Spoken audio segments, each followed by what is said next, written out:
तो last part में हमने देखा था कि एलेक्स एक मास्टर के साथ बुलाओ माउंटेन सेक्ट में आ गया था, जहां उसे एक एल्डर मिलता है जो उसे हमेशा के लिए वहीं रुककर अपनी ट्रेनिंग करने को कहता है। पर एलेक्स इसके लिए मना कर देता है और अपने पेरेंट्स के बारे में पूछता है, लेकिन वो एल्डर एलेक्स को कुछ भी ठीक से नहीं बता रहा था। साथ ही वो एल्डर एलेक्स को बताता है कि उसका एक भाई भी है, लेकिन एलेक्स को ये सब सुनकर लगता है कि वो एल्डर जानबूझकर उसे बातों में उलझा रहा है। इसलिए एलेक्स उस एल्डर को हराकर उसके हाथ पैरों में तलवार घुसा देता है, क्योंकि वो एल्डर एलेक्स के दादाजी के बारे में भी सही से नहीं बता रहा था। अब एलेक्स जब उस एल्डर को टॉर्चर कर ही रहा था कि तभी वहाँ एलेक्स का भाई आ जाता है और एलेक्स से उस एल्डर को छोड़ने को कहता है। अब आगे तो एपिसोड 73 की शुरुआत में एलेक्स का भाई जिसका नाम जेस था, वो एलेक्स पर अपनी स्पेयर से अटैक करता है, लेकिन एलेक्स लात मारकर जेस की स्पेयर को उसी की तरफ फेंक देता है और इसके बाद उस एल्डर को भी अपने ब्रॉन्ज बॉक्स में कैद कर लेता है। इस तरफ हम उस मास्टर को देखते हैं जो एलेक्स को रॉयल शिप से यहाँ लाया था और अब वो वहाँ छुप के एलेक्स और उसके भाई की बातें सुन रहा था।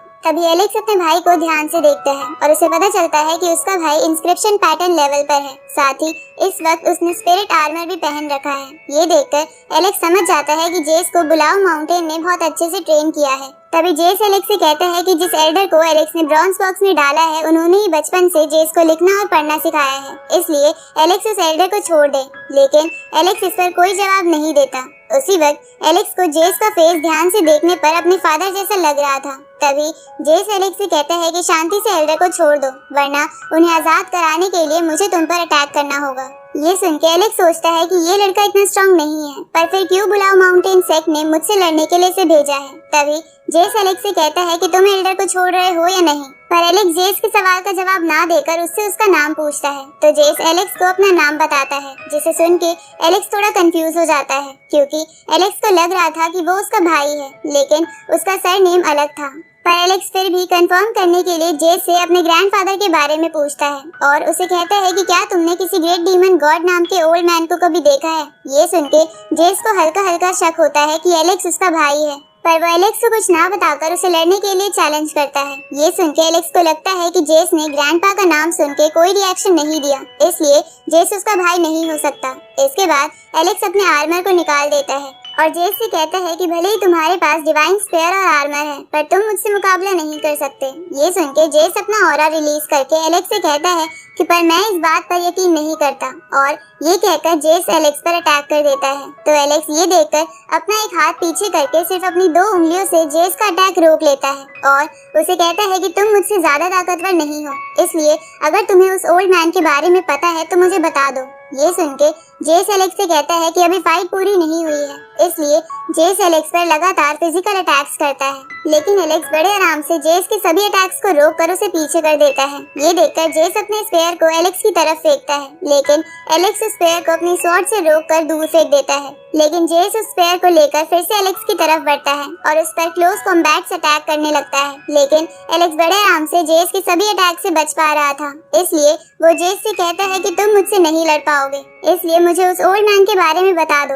ये सुन के जेस गुस्से में एलेक्स से कहता है कि तुम मेरे फैमिली मेंबर के बारे में क्यों जानना चाहते हो। ये सुन के एलेक्स हैरान हो जाता है। तभी जेस एलेक्स पर अटैक करता है, तो एलेक्स उस अटैक से बच के एक स्टैचू के ऊपर चला जाता है और जेस से पूछता है कि उस ओल्ड मैन के साथ तुम्हारा क्या रिलेशन है, जिस पर जेस एलेक्स को बताता है कि वो मेरे ग्रैंडफादर हैं। तो एलेक्स ये सुन के जेस को अपने पेरेंट्स का नाम बताता है, जिस पर जेस कहता है कि ये दोनों तो मेरे पेरेंट्स हैं। ये सुन के एलेक्स चौंक जाता है, क्योंकि उसे यकीन नहीं आ रहा था कि उसके सामने उसका भाई खड़ा है, जबकि उसके पेरेंट्स आज तक उससे मिलने भी नहीं आए। तभी जेस एलेक्स से कहता है कि तुम मेरे फैमिली मेंबर्स के बारे में पूछना बंद करो और मुझसे फाइट करो, जिस पर एलेक्स उसे कहता है कि मैं तुम्हारे बारे में जान के तुमसे फाइट कैसे कर सकता हूँ। अब एलेक्स स्टैचू से नीचे आ जाता है और जेस को बताता है कि वो ओल्ड मैन उसके भी ग्रैंडफादर है, यानी कि वो जेस का भाई है। उसी वक्त वहाँ पर एक बंदा आ जाता है और थोड़ी दूर एक स्टैचू पर बैठकर हंसते हुए बोलता है कि असली मजा अब शुरू होगा। तभी जेस एलेक्स से गुस्से में कहता है कि मुझे लग ही रहा था कि तुम वही हो।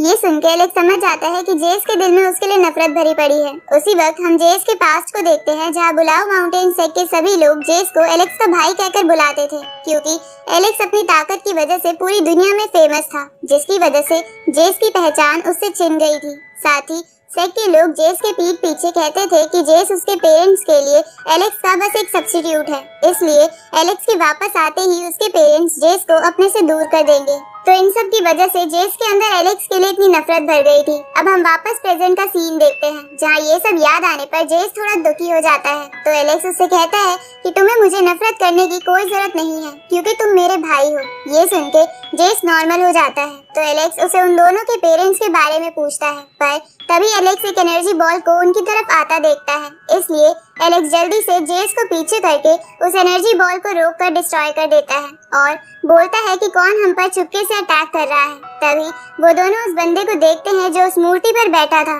जिसने उन दोनों पर अटैक करा था। अब वो बंदा हंसते हुए एलेक्स से कहता है कि मैंने तुम्हारी ताकत के बारे में सही सोचा था। ये सुन के एलेक्स उस बंदे से पूछता है कि तुम कौन हो। तभी जेस उस बंदे को अपना अंकल बुलाता है, क्योंकि वो बंदा बुलाओ माउंटेन से ही था। अब वो बंदा जेस से कहता है कि तुमने तो मुझे निराश कर दिया, क्योंकि तुमने तो कहा था कि जब भी तुम अपने भाई से मिलोगे तो तुम उसको हरा कर खुद को साबित करोगे, पर तुम तो कुछ भी नहीं कर पाए। ये सुन के जेस कहता है कि मैंने भी यही सोचा था, पर अब मैं इससे फाइट नहीं कर पा रहा हूँ, क्योंकि ये मेरा भाई है। तो वो बंदा जेस से कहता है कि क्या तुम भूल गए कि इसके फेमस होने की वजह से सेक्ट में तुम्हें बात बात पर नीचा दिखाया जाता था और सब लोग तुम्हें बस एक सब्स्टिट्यूट के नाम से जानते हैं। ये सुन के जेस को अपने पहले का सब कुछ याद आने लगता है और उसे ऐसा लगने लगता है जैसे एलेक्स उसके पेरेंट्स को उससे दूर ले जा रहा हो। ये देखकर एलेक्स उस बंदे से कहता है कि तुम ये सब बोलना बंद करो, पर वो बंदा नहीं रुकता, बल्कि जेस से कहता है कि तुम्हें तो तुम्हारे पेरेंट्स ने इसलिए पैदा किया था ताकि वो तुम्हारे ब्लड की मदद से एलेक्स की सुप्रीम बोन का इलाज कर सके। ये सुन के एलेक्स उस बंदे से कहता है कि मेरे पेरेंट्स ऐसे नहीं थे, तुम ये सब बोलना बंद करो, पर वो बंदा नहीं मानता और जेस से कहता है कि वो बस एलेक्स की एक मेडिसिन है। ये सुन के जेस का सर दर्द करने लगता है। तभी वो बंदा आग में घी डालने के लिए जेस से कहता है कि क्या तुम सबको साबित करना चाहते हो कि तुम सच में एलेक्स के सब्स्टिट्यूट हो। ये सुन के एलेक्स उस बंदे से कहता है कि मुझे पता है कि तुम ये सब जानबूझकर बोल रहे हो ताकि तुम हम दोनों को लड़वा सको, पर तुम ये मत भूलना कि मैं इसकी वजह से तुम्हारे पूरे सेक्ट को डिस्ट्रॉय कर सकता हूँ। जिस पर वो बंदा एलेक्स से कहता है कि ये तो तुम तब करोगे जब तुम जिंदा बचोगे। उसी वक्त जेस को अपनी सारी पुरानी बातें याद आ जाती है, जिसकी वजह से जेस बहुत गुस्सा हो जाता है और अपना स्पेशल आर्मर पहनकर एलेक्स से कहता है कि तुमने मेरे सेक्ट की इंसल्ट की है, इसलिए आज मैं तुम्हें नहीं छोड़ूंगा। ये सुन के एलेक्स जेस का गुस्सा शांत करने के लिए उससे कहता है कि तुम अपनी एज के अकॉर्डिंग बहुत ताकतवर हो, इसलिए हम दोनों का कंपैरिजन मत करो। जिस पर जेस कहता है कि ये सब बोलना बंद करो और जल्दी से मुझसे फाइट करो। ये सुन के एलेक्स गुस्से में उस बंदे की तरफ देखता है। तभी जेस एलेक्स पर अपनी स्पीयर से अटैक करता है, जो पिछले अटैक से बहुत ताकतवर था, पर एलेक्स जेस के अटैक से बच के अपनी स्वॉर्ड की मदद से उससे लड़ते हुए उसे कहता है कि बेवकूफ मत बनो और ये सब रोक दो, पर जेस इसके लिए नहीं मानता और एलेक्स पर लगातार अटैक्स करके उसे बराबर की टक्कर देने की कोशिश करता है। लेकिन एलेक्स उन अटैक से बच के जेस से कहता है कि तुम रुक जाओ, क्योंकि मैं अपने भाई को हर्ट करना नहीं चाहता। ये सुन के जेस गुस्से में कहता है कि मेरा कोई भाई नहीं है और इसके बाद जेस एलेक्स की तरफ बढ़ने लगता है। तो एलेक्स अपनी स्वॉर्ड की मदद से उसे नीचे गिरा देता है और उससे पूछता है कि तुम मुझे क्यों मारना चाहते हो। जिस पर जेस बोलता है कि मैं बस नहीं चाहता कि मुझे कोई तुम्हारा सब्स्टिट्यूट बोले। जिस पर एलेक्स जेस से कहता है कि तुम्हें इसके लिए किसी को कुछ साबित करने की जरूरत नहीं है। तो जेस एलेक्स से कहता है कि तुम नहीं समझ सकते कि मैं इतने सालों से कैसे घुट-घुट कर जी रहा था। ये सुन के एलेक्स को अपने भाई पर तरस आता है। तभी हम उस बंदे को देखते हैं जो सोच रहा था कि फिलहाल एलेक्स अपने भाई और फैमिली की तभी वो बंदा हंसते हुए एलेक्स से बोलता है कि मैं तो तुम्हें एक बात बताना भूल ही गया कि मैंने तुम्हारे ग्रैंडफादर को मार दिया है। ये सुन के एलेक्स गुस्सा हो जाता है, साथ ही ये सुन के जेस भी हैरान हो गया था। इसके बाद वो बंदा बोलता है कि मैंने तुम्हारे ग्रैंडफादर को इसी जमीन में गाड़ दिया था जहाँ वो मरते वक्त बहुत चीख रहे थे। ये सुन के एलेक्स का गुस्सा आउट ऑफ कंट्रोल हो जाता है और वो अपने 10 हेवनली गेट्स को ओपन करके गुस्से में आसमान से अपनी डिवाइन स्पिरिट स्पेयर को समन करता है। ये देखकर जेस चौंक जाता है, क्योंकि उसे नहीं पता था कि एलेक्स इतना पावरफुल है। इस तरफ वो मास्टर भी छुपकर ये सब देख रहा था और वो एलेक्स की ऐसी पावर देखकर समझ जाता है कि एलेक्स की स्ट्रेंथ बहुत ज्यादा है। तभी वो बंदा हंसने लगता है और एलेक्स से कहता है कि करो अपनी सारी पावर इकट्ठा करो, क्योंकि मैं भी देखना चाहता हूँ कि तुम्हारे पास कितनी पावर है। ये सुन के एलेक्स गुस्से में चारों तरफ अपना ऑरा रिलीज करता है, जिसकी वजह से जेस दूर जाकर एक स्टैचू से टकरा जाता है। ये देखकर वो मास्टर जेस के पास आता है और उसे उठाता है, जिसके बाद जेस उस मास्टर से पूछता है कि वो अंकल ये सब क्यों कर रहे हैं और वो क्या करना चाहते हैं। ये सुन के वो मास्टर जेस को बताता है कि ये अंकल पागल हो गया है। साथ ही वो मास्टर जेस से कहता है कि इस अंकल ने अपना कल्टीवेशन डार्क पावर्स की मदद से किया है। ये सुन के जेस समझ जाता है कि वो अंकल जानबूझकर एलेक्स को गुस्सा दिला रहा है है। उसी वक्त वो बंदा एलेक्स से कहता है कि मुझे लगता है कि तुम भी अपने ग्रैंडफादर की तरह वीक हो। तभी वहाँ आसमान में बिजलियाँ कड़कने लगती है, जिसके बाद एलेक्स और वो बंदा एक दूसरे पर अटैक करने के लिए आगे बढ़ते हैं, जिससे उन दोनों का ऑरा चारों तरफ फैल जाता है। इस तरफ हम एलेक्स और जेस के पेरेंट्स को देखते हैं जो एक जगह पर थे और अपने बेटे को याद कर रहे थे, और एलेक्स के पेरेंट्स के साथ ही ये पार्ट यही खत्म होता है।